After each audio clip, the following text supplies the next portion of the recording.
একটা নতুন টিউটোরিয়াল নিয়ে এসেছি, যেটা সবার জন্য, বিশেষ করে কলকাতাতে যারা থাকে বা ইলেকট্রিক সাপ্লাই কলকাতাতে কিভাবে অ্যাপ্লাই করা যায় cesc, তার জন্য খুবই জরুরি। তো বন্ধুরা, আমি পুরো টিউটোরিয়াল স্টেপ বাই স্টেপ দেখিয়ে দেবো কীভাবে আপনারা অনলাইনে ইলেকট্রিসিটি অ্যাপ্লাই করতে পারবেন।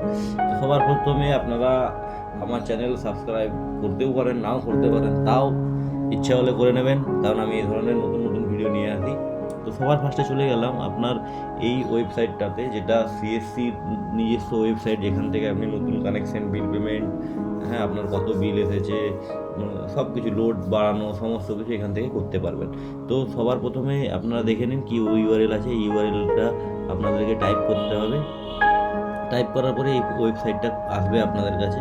তো এখানে দেখুন নিউ কানেকশন বলে একটা বাটন আছে, এখানে নিউ কানেকশনের পর এটাতে ক্লিক করলে এই পেজটা খুলবে, এবং এই পেজটা খোলার পর আপনার তো মানে বিশাল হাই টেনশন লাইন দরকার না, কম দরকার। তো ফ্ল্যাট বা সিঙ্গেল ইউজারের জন্য এইখানে এইটাতে ক্লিক করতে হবে, এলটি সাপ্লাই, তারপর নিউ কানেকশন। নিউ কানেকশনের পর আপনার যদি মানে আপনি যদি রেজিস্টার্ড ইউজার হয়ে থাকেন, মানে তাহলে আপনি লগ ইন করতে পারবেন। আর আদারওয়াইজ আপনাকে এখানে নিউ রেজিস্টার করতে হবে। নিউ রেজিস্টার করার সময় mail ID, phone number, premises number, street, এগুলো আপনার লাগবে, পিনকোড, মোবাইল নাম্বার। আর এই যে দুটো বাটন আছে না, এগুলোতে কিছু করতে হয় না, এগুলোতে সাবমিট মেরে দিতে হয়। তো এইটা দিয়ে করলেই আপনার পরে মানে সাবমিট মারলে আপনার মোবাইলে একটা ইউনিক নাম্বার চলে আসবে, এবং আপনি ওটা থেকে বুঝতে পারবেন যে আমার কানেকশান হয়েছে কি হবে বা হয়নি,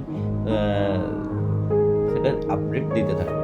তো যেহেতু আমি একবার লগ ইন করে নিয়েছি, তো এখান থেকে আপনি আপনার অ্যাপ্লিকেশন হওয়ার পর অ্যাপ্লিকেশনের স্ট্যাটাসটাও জানতে পারবেন। এখানে আপনার রেফারেন্স নাম্বার আপনি একটা বাই মোবাইল পেয়ে থাকেন, তো রেফারেন্স নাম্বারটা আমি আপনাদেরকে দেখাতেও পারবো যদি আপনারা চান। তো তার জন্য একটু ওয়েট করতে হবে, কারণ আমাকে রেফারেন্স নাম্বারটা ঠিকঠাক দিতে হবে, ঠিকঠাক না দিলে কিন্তু হবে না। তো বন্ধুরা, আমি আমার রেফারেন্স নাম্বারটা টাইপ করছি। হ্যাঁ, আপনাদেরও এরকম একটা রেফারেন্স নাম্বার পাবেন।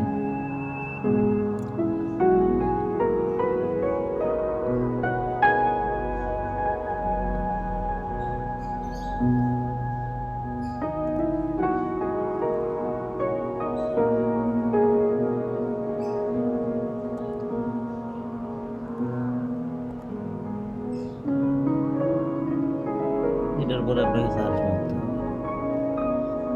এরর দেখাচ্ছে, তো ওদের কিছু ইনপুটে প্রবলেম আছে। তো এই এররটা যাতে না হয় তার জন্য আমি দেখছি, এসে আবার একটা রেফারেন্স নাম্বার আমার কাছে আছে,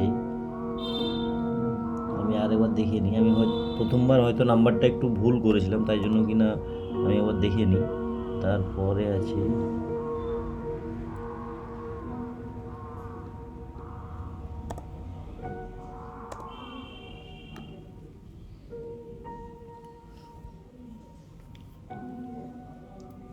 তো দিচ্ছে inquiry for data not found, এরকম ধরনের কিছু দেখাচ্ছে, যাতে ওদের সার্ভার এখন আপডেট করতে পারেনি, তাই জন্য এই প্রবলেমটা হচ্ছে।